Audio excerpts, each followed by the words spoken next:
Class 11 chapter 1 physics का है बच्चे, यूनिट्स एंड मेजरमेंट।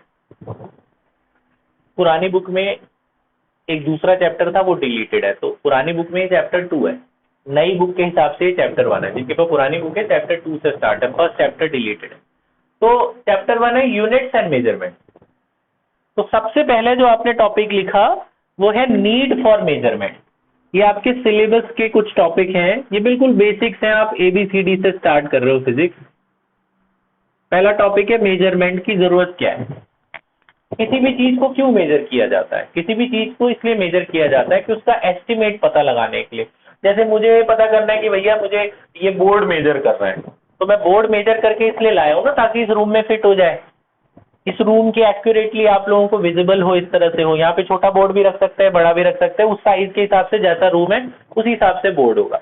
तो किसी भी चीज को मेजर करके इसलिए रखा जाता है ताकि उसकी एक्यूरेसी हो। फिजिक्स में हर चीज मेजर करते हैं ताकि वो एक्यूरेटली किसी भी चीज को डिफाइन करे। हम दूध लाते हैं तो मेजर करके लाते हैं कि भैया 1 लीटर दूध दे दो, तो उसका मेजरमेंट इसलिए जरूरी है ताकि यूनिफॉर्म डिस्ट्रीब्यूशन हो। किसी चीज को मेजर कर करके रखने में हमें उसकी एक्यूरेटली वो पूरी तरह से डिफाइंड होता है ताकि गलतियां ना हो। मेजर इसलिए करते हैं ताकि अब किसी को ऐसे कोई लमसम दे दे, जी तू इतना दूध ले जा, तू यहाँ से ले जा, तो उसका तो नुकसान हो जाएगा, तो पता ही नहीं चलेगा। तो मेजरमेंट इसलिए करी जाती है ताकि वो एक्यूरेसी बनी रहे और यूनिफॉर्म डिस्ट्रीब्यूशन, सबको जिसको जितना चाहिए उतना मिले। तो मेजरमेंट इसलिए करी जाए। मेजरमेंट का मतलब समझिए आपको कि नाप तोल जो करते हैं हम लोग वो क्यों करते हैं? ताकि हर चीज में एक्यूरेसी बनी रहे और यूनिफॉर्मिटी बनी रहे, इसलिए मेजरमेंट करा जाता है। दूसरा टॉपिक है physical quantities. Physical quantities physics में हर क्वांटिटी जो किसी से रिलेट करती है, जैसे आपने definition all those quantities which can be measured, जिस चीज को आप मेजर कर सकते हो वो फिजिकल क्वांटिटी। जो मेजर, जैसे मैं कहूं मैं कुछ सोच रहा हूं तो वो फिजिकल क्वांटिटी नहीं है। आप सोच को थोड़ी मेजर कर सकते हो, सोच तो आप कितना भी लो, सोच का कोई मेजरमेंट तो है नहीं। तो फिजिकल क्वांटिटी वो क्वांटिटी जिसको आप मेजर कर सकते हो वही फिजिकल क्वांटिटी है। मैं इस पेन का मास नाप सकता हूं, मैं इस पेन का लेंथ नाप सकता हूं, तो ये फिजिकल क्वांटिटी है। मास लेंथ फिजिकल क्वांटिटी है ना। मैं किसी के बिहेवियर को तो नहीं नाप सकता, तो behaviour is not a physical quantity, है ना। Thinking is not a physical quantity. Physical quantity वो है जिसको आप मेजर कर सकते, ठीक है, चाहे मास नापो, चाहे लेंथ नापो, चाहे टाइम नापो, ये फिजिकल क्वांटिटी है ना। तो फिजिकल क्वांटिटी 2 टाइप की होती है, एक फंडामेंटल और एक डिराइव्ड। फंडामेंटल इसलिए कहते हैं, बोर्ड की तरफ देखो बिल्कुल ध्यान से, आप से पढ़ लेना। फंडामेंटल नाम से पता चल रहा है, फंडामेंटल वो है जो किसी पे डिपेंड ना करे, जहां से स्टार्ट होता है कोई चीज उसे फंडामेंटल कहते हैं। जैसे मास, मास एक बेसिक क्वांटिटी है, फंडामेंटल क्वांटिटी। मास किसी चीज से मिलके नहीं बना, मास किसी और चीज से मिलके नहीं बना, मास से ओरिजिन स्टार्ट हुआ। एक कोई भी एक ऐसी क्वांटिटी जो किसी और पे डिपेंड ना करे। तो मास किसी और क्वांटिटी पे डिपेंड नहीं करती, मास खुद में ही एक बेसिक क्वांटिटी है। तो फंडामेंटल मतलब जहां से शुरुआत होती है। नर्सरी क्लास में तुम पढ़ने गए तो नर्सरी तुम्हारी फंडामेंटल क्लास हो गई। तो mass is the fundamental quantity, ये किसी पे डिपेंड नहीं करता। मास हो गया, लेंथ हो गया, ये सब फंडामेंटल क्वांटिटीज है। डिराइव्ड क्या होती है? जो इनसे मिलके बनी होती है उन्हें डिराइव्ड कहते हैं। जैसे फोर्स, फोर्स मास और एक्सेलरेशन से मिलके बना है। मास और एक्सेलरेशन मिलाओगे तब जाके क्या मिलेगा? फोर्स। तो जो 2 या 2 से ज्यादा फंडामेंटल क्वांटिटी से मिलके बनता है उसे डिराइव्ड कहते हैं। और जो किसी पे डिपेंड नहीं करता क्योंकि वहीं से शुरुआत हो रही है, तो जहां से क्वांटिटी बननी शुरू होती है वो फंडामेंटल है ना। और फंडामेंटल से मिलके जो बने हैं उसे डिराइव्ड कहते हैं। जैसे मोमेंटम, मोमेंटम मास और वेलोसिटी पे डिपेंड करता है। 9th में पढ़ा है ना आपने, मोमेंटम क्या होता है? Mass into velocity. तो वो डिराइव्ड है। तो डिराइव्ड क्या होगा? जो 2 या 2 से ज्यादा फंडामेंटल क्वांटिटी से मिलके बने हो। तो मतलब डिराइव्ड इन पे डिपेंड करता है लेकिन ये फंडामेंटल किसी पे डिपेंड नहीं करते, ठीक है। फिर टॉपिक है आपका स्टैंडर्ड यूनिट या यूनिट। यूनिट क्या होती है? जो फिजिकल क्वांटिटी के आगे लगाई जाती है उसकी मैग्नीट्यूड को मेजर करने के लिए। यूनिट क्या है? अब जैसे मुझे मास मेजर करना है तो मैं क्या लगाता हूं भैया कि मास किसी का 50 किलोग्राम है, तो ये किलोग्राम यूनिट है ना उसकी, जो किसी की वैल्यू को बताता है वो उसकी यूनिट होती है। लेंथ मेजर करना है, मुझे पता करना है बोर्ड कितने मीटर का है, तो मैं कहता हूं जी बोर्ड 2.5 मीटर का है, तो ये लेंथ है। लेंथ की यूनिट क्या हो गई? मीटर। तो यूनिट क्यों लगाई जाती है? ताकि पता चले ना उसका मैग्नीट्यूड क्या है, उसकी वैल्यू क्या है। तो what is the need of unit? ताकि उसका मैग्नीट्यूड पता लगाए। वॉल्यूम की यूनिट क्या होती है? वॉल्यूम की यूनिट मीटर क्यूब भी होती है, लीटर भी होती है ना। तो कोई भी क्वांटिटी को मेजर करने के लिए बाद आप उसके आगे यूनिट लगाते हो ताकि उसकी वैल्यू पता चले कि है कितना वो, है ना, इसीलिए यूनिट लगाई जाती। अब यूनिट से ही शुरू करते हैं ये चैप्टर, यहां तक तो आप लिख ही चुके हो, तो यूनिट से स्टार्ट करते हैं। यहां से आपको लिखना है बोर्ड से, ध्यान से सुनना। यूनिट्स, यूनिट्स के भी दो टाइप होते हैं, सेम वही, फंडामेंटल यूनिट और डिराइव्ड यूनिट।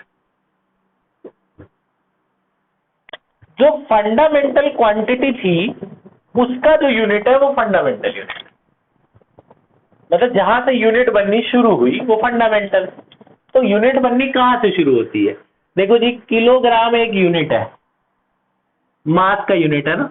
लेंथ का यूनिट क्या होता है? मीटर। टाइम का यूनिट क्या होता है? सेकंड। सेकंड किसी चीज से मिलके नहीं बना, सेकंड अपने आप में एक ओरिजिन से, टाइम का ये ओरिजिन है।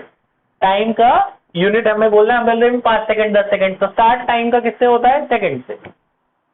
तो second is a fundamental unit, metre is a fundamental unit, kilogram is a fundamental unit, है ना। तो जहां से यूनिट बननी स्टार्ट होती है, जो बेसिक यूनिट होती है, उन्हें फंडामेंटल यूनिट कहते हैं।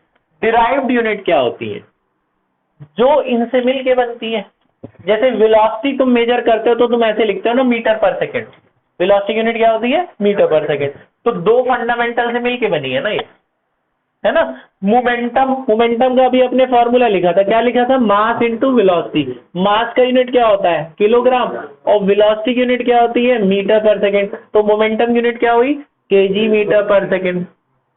तो ये तो बहुत सारी फंडामेंटल से मिलके बनी है ना, तो it is a derived unit. तो डिराइव्ड क्या होती है? जो इनसे मिलके बनी होती है, सिंपल, है ना। तो फंडामेंटल यूनिट आप पहले एक लाइन लिख लेना कि which are basic unit. Basic unit मतलब do not depends on other unit, do not depend on other unit. जो किसी और यूनिट पे डिपेंड नहीं करती है वो फंडामेंटल यूनिट होती है, बाद में लिख लेना। और वो क्या होती है? डिराइव्ड यूनिट क्या होती है? They depends on basic units, they depends on basic units, जो बेसिक यूनिट्स पे डिपेंड करते हैं। फॉर एग्जाम्पल ये जो चीज है ना, ये एग्जाम्पल में लिख लेना, आप लिखना फॉर एग्जाम्पल बाद में। किलोग्राम मीटर सेकंड ये सब बेसिक यूनिट है। और डिराइव्ड यूनिट कौन कौन से हैं? मीटर पर सेकंड स्क्वायर, केजी मीटर पर सेकंड, ये सारे के सारे क्या है? Derived unit. ठीक है, बाद में लिखना, सुनते जाओ, भी कुछ और चीजें एक साथ लिख लेना। इनके अलावा एक टॉपिक है नया, international system of units. International system of units.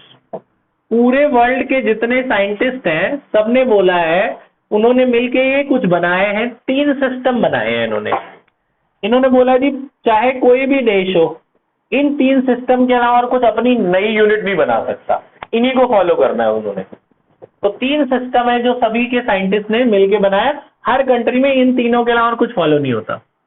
पहला सिस्टम को MKS कहते हैं, दूसरा CGS, तीसरा FPS। ये 3 सिस्टम है। इनकी फुल फॉर्म यहां लिख देता हूं मैं, M metre, K kilogram, S second. Metre kilogram second. MKS क्या है? Metre kilogram second. CGS है centimetre gram second, centimetre gram second, CGS का नाम। FPS होता है foot pound second, F foot feet जो कहते हैं ना, इतने फुट का आदमी है वो, लेंथ का यूनिट है ये। फुट, पाउंड, रेसलर वेसलर के वेट नापते हैं ना, इतना पाउंड का रेसलर है, लिखा देखा तुमने, वो WWE जो आता है उसमें लिखा होता है इतना पाउंड इतना पाउंड। वो लोग केजी नहीं लिखते, वो लोग पाउंड लिखते हैं।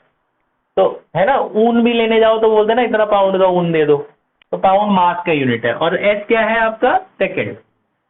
तो हिंदुस्तान में हम लोग ये दोनों यूनिट फॉलो करते हैं, हम लोग ये दोनों फॉलो करते हैं। तो इंडिया में एमकेएस और सीजीएस फॉलो करते हैं। यूएस यूके वगैरह में एफपीएस फॉलो करते हैं, वो फुट पाउंड सेकंड में ज्यादातर फॉलो करते हैं। एमकेएस भी फॉलो करते हैं वो, लेकिन ज्यादातर ये फॉलो करते हैं। तो MKS is also called SI unit, standard international unit कहते हैं। SI is standard international unit. तो ये फॉलो होता है हिंदुस्तान में पहले दोनों। तो इनके बारे में अभी हम लोग सीखेंगे। तो हमें क्वेश्चन आता है कि भैया इससे इसमें कन्वर्ट करो या इससे इसमें कन्वर्ट करो, तो याद है कुछ यूनिट्स मैं आपको बता रहा हूं जो आप याद कर लेना कि एमकेएस यानी कि एसआई सिस्टम और सीजीएस में फर्क। एसआई यूनिट और सीजीएस यूनिट कुछ कुछ आपको याद रखनी है। मैं आपको ये टेबल बना देता हूं कौन कौन सी याद रखनी है। देखो, मास का यूनिट क्या होता है, kilogram. Kilogram is SI unit. Kilogram से जो छोटा होता है सीजीएस, किलोग्राम से छोटा क्या होता है, ग्राम। तो किलोग्राम का सीजीएस क्या है, ग्राम। ठीक है, ये किसका यूनिट है, मास का। ठीक है, मैं तो तुम्हें पता है ना, ये वैसे लिख दूं कि तुम्हें पता है, ये यहां लिख देना, मास का यूनिट क्या होता है, किलोग्राम। या एक कॉलम और बना लेना चाहे तो, है ना, यहां पे लिख लेना क्वांटिटी। तो पहला कौन है, मास। मास का ऐसा यूनिट क्या होता है, केजी, और सीजीएस यूनिट क्या होता है, ग्राम। दूसरे में दूसरा देखो, फोर्स।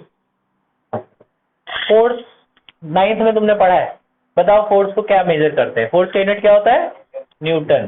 फोर्स का यूनिट क्या होता है, न्यूटन। इसको कैपिटल एन से डिनोट करते थे ना, बोलते हैं 5 न्यूटन का फोर्स लगाया, 6 न्यूटन का फोर्स लगाया। तो फोर्स की ऐसा यूनिट क्या है, न्यूटन। न्यूटन से छोटा जो होता है बच्चों, उसे कहते हैं डाइन। ये मैं आपको बताऊंगा, ये याद रखना।